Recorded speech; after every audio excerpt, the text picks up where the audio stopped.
Ramai yang ingin mulakan simpanan emas tetapi sering tertanya berapa jumlah bajet bulanan yang sesuai tanpa bebankan keuangan harian. Jawapannya mudah.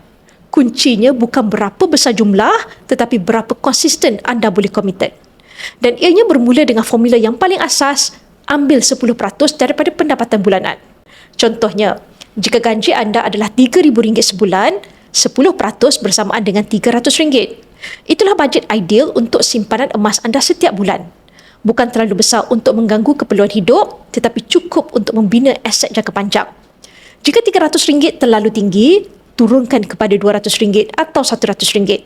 Yang penting, ia tidak memberikan tekanan pada tunai harian dan anda masih boleh bertahan dengan keuangan sambil menabung.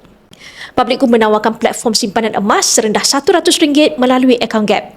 Anda boleh menyimpan mengikut kemampuan dan emas tetap terkumpul dalam bentuk gram, bukan ringgit.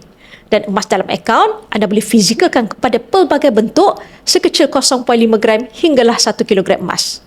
Dengan bajet yang betul, anda boleh bermula dengan satu keputusan kecil, konsisten menyimpan walaupun sedikit. Untuk bermula, anda boleh isi borang sign up di bio saya atau PM untuk saya bimbing anda dalam langkah-langkah simpanan emas yang terbaik untuk anda.